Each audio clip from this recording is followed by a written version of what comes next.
biasa, inilah karomah super wali Allah asal Indonesia. Syekh Kholil Bangkalan, adalah ulama Indonesia yang sangat masyhur kealimannya. Beliau juga pernah berguru kepada Imam Nawawi Al-Bantani dan banyak ulama terkemuka di kota suci Makkah. Syekh Kholil dikenal sebagai ulama yang zuhud, sholih, takwa dan sangat alim.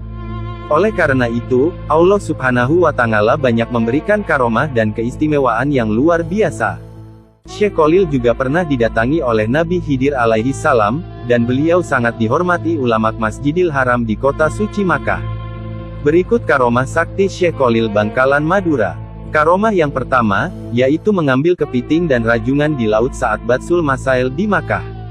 Dahulu, para ulama Makkah pernah berkumpul di Masjidil Haram untuk berdiskusi membahas masalah dan hukum Islam yang sedang terjadi di Makkah. Semua masalah dapat diselesaikan kecuali mengenai halal haramnya kepiting dan rajungan. Kala itu terjadi banyak pendapat dan tidak menemukan solusinya. Syekh Kholil lalu duduk berada di antara peserta lainnya, melihat permasalahan tersebut belum menemukan solusi, Syekh Kholil minta izin untuk menawarkan solusi. Akhirnya Syekh Kholil dipersilahkan ke depan oleh pimpinan diskusi untuk menjelaskan. Saudara sekalian, ketidaksepakatan dalam menentukan hukum kepiting dan rajungan ini disebabkan kita belum pernah melihat bentuk aslinya. Ujar Syekh Kholil. Kepiting itu seperti ini, ucap Syekh Kholil sambil memegang dan menunjukkan kepiting yang masih basah. Sedangkan rajungan seperti ini, lanjut beliau, seakan beliau baru saja mengambilnya dari laut. Semua hadirin merasa terpana dan suasana menjadi gaduh. Mereka saling bertanya dari mana Syekh Kholil mendapatkan kedua hewan tersebut dalam sekejap saja. Setelah kejadian tersebut, akhirnya para ulama menemukan solusi dan Kiai Kholil disegani para ulama Masjidil Haram. Karomah yang kedua, yaitu ditemui pengemis ingusan membawa anjing. Dikisahkan, suatu hari saat Syekh Kholil sedang menemui tamunya sembari meminum kopi. Ketika sedang asyik mengobrol, tiba-tiba datang seorang gembel dengan pakaian lusuh sambil menuntun seekor anjing masuk ke ruangan. Tanpa salam, tanpa bicara dan tanpa izin, tiba-tiba si pengemis ini menyeruput kopi milik Mbah Kholil hingga tinggal ampasnya. Terlihat juga ingus yang keluar dari hidung pengemis yang tak diundang ini. Syekh Kholil pun tampak merubah posisi duduk, kepalanya menunduk tanpa berani menatap muka si pengemis. Justru beberapa tamu bangkit bermaksud mengusir orang aneh ini, tapi segera dicegah oleh Mbah Kholil dengan isyarat tangannya.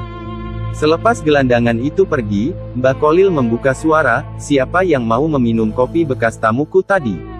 Tentu saja tak seorang pun yang mau, karena kopi itu bekas diminum seorang pengemis dengan ingus menempel di bawah hidung.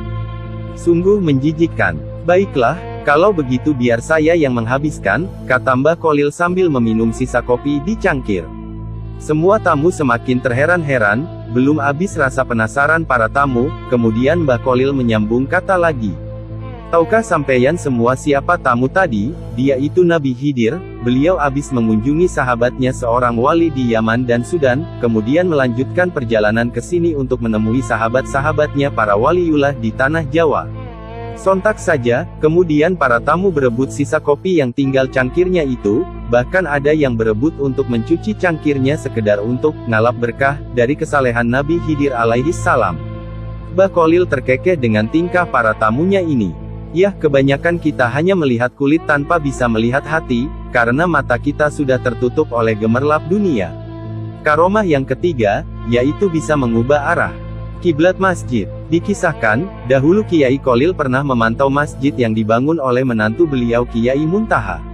Ketika melihat arah kiblat, Kiai Kholil menegur menantu yang alim itu untuk membenahi arah kiblatnya. Sebagai orang alim, Kiai Muntaha mempunyai alasan sendiri dalam menentukan arah kiblat. Beberapa argumen ditunjukkan kepada Kiai Kholil untuk memperkuat pendapatnya. Melihat menantu masih tetap mempertahankan pendapatnya, Kiai Kholil lantas tersenyum sambil berjalan ke arah pengimaman diikuti menantunya. Kemudian Kiai Kholil mengambil kayu untuk melubangi dinding dan meminta Kiai Muntaha melihat lubang tersebut. Betapa kagetnya, setelah melihat lubang itu ternyata terlihat Ka'bah sangat jelas. Akhirnya Kiai Muntaha sadar bahwa pendapatnya salah dan merubah arah kiblat sesuai dengan pendapat Kiai Kholil. Karomah yang keempat, yaitu bisa menyembuhkan orang lumpuh. Dikisahkan, dahulu ada seorang keturunan Cina yang mengalami sakit lumpuh. Padahal ia sudah dibawa ke Jakarta, namun belum juga sembuh. Lalu ia mendengar bahwa di Madura ada orang sakti yang bisa menyembuhkan penyakit. Kemudian pergilah ia ke Madura yakni ke Mbah Kholil untuk berobat.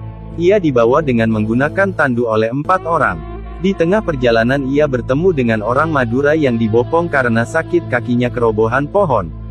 Lalu mereka sepakat pergi bersama-sama berobat ke Mbah Kholil.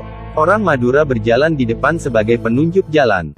Kira-kira jarak kurang dari 20 meter dari rumah Mbah Kholil, muncullah Mbah Kholil dari dalam rumahnya dengan membawa pedang seraya berkata, "Mana orang itu? Biar saya bacok sekalian." Melihat hal tersebut, kedua orang sakit tersebut ketakutan dan langsung lari tanpa ia sadari sedang sakit. Karena Mbah Kholil terus mencari dan membentak-bentak mereka, akhirnya tanpa disadari, mereka sembuh. Setelah Mbah Kholil wafat, kedua orang tersebut sering ziarah ke makam beliau. Karomah yang kelima, yaitu dipenjara oleh penjajah. Masa hidup Kiai Kholil, dahulu tidak luput dari gejolak perlawanan terhadap penjajah. Kiai Kholil mempersiapkan murid-muridnya untuk menjadi pemimpin yang berilmu, berwawasan dan tangguh. Ia tak segan-segan untuk memberi suuk mengisi kekuatan batin, tenaga dalam kepada pejuang. Kiai Kholil juga tidak keberatan pesantrennya dijadikan tempat persembunyian. Ketika pihak penjajah mengetahuinya, Kiai Kholil ditangkap dengan harapan para pejuang menyerahkan diri. Tetapi, ditangkapnya Kiai Kholil, malah membuat pusing pihak Belanda, karena ada kejadian-kejadian yang tidak bisa mereka mengerti, seperti tidak bisa dikuncinya pintu penjara, sehingga mereka harus berjaga penuh supaya para tahanan tidak melarikan diri. Di hari-hari selanjutnya, ribuan orang datang ingin menjenguk dan memberi makanan kepada Kiai Kholil, bahkan banyak yang meminta ikut ditahan bersamanya. Kejadian tersebut menjadikan pihak Belanda dan sekutunya merelakan Kiai Kholil untuk dibebaskan saja. Karomah keenam, yaitu bisa menghafal nazam hanya dalam waktu semalam. Ketika Kiai Kholil masih muda, dia mendengar bahwa di Pasuruan ada seorang kiai yang sangat sakti mandraguna. Namanya Abu Darin. Kholil muda ingin sekali belajar kepada Abu Darin. Namun apa daya, sesampainya Kholil muda di desa Wilungan Pasuruan, ternyata Kiai Abu Darin sudah wafat. Dia meninggal hanya beberapa hari sebelum kedatangan Kholil muda. Habislah harapannya untuk mewujudkan cita-citanya berguru kepada kiai yang mempunyai ilmu tinggi tersebut. Pada hari berikutnya, Kiai Kholil bertaziah ke makam Kiai Abu Darin dan membaca Al-Quran hingga 40 hari. Dan pada hari yang ke-41, ketika Kiai Kholil tengah ketiduran di makam, Kiai Abu Darin hadir dalam mimpinya. Dalam kesempatan itu, almarhum mengatakan kepada Kholil, "Niatmu untuk belajar sungguh terpuji. Telah aku ajarkan kepadamu beberapa ilmu, maka peliharalah." Kiai Kholil lalu terbangun, dan serta-merta dia sudah hafal kandungan kitab Imriti, Ashimuni, dan Alfiyah Ibnu Malik. Subhanallah. Itulah beberapa karomah luar biasa Waliullah Syekh Kholil Bangkalan Madura. Wallahu a'lamu bishawab.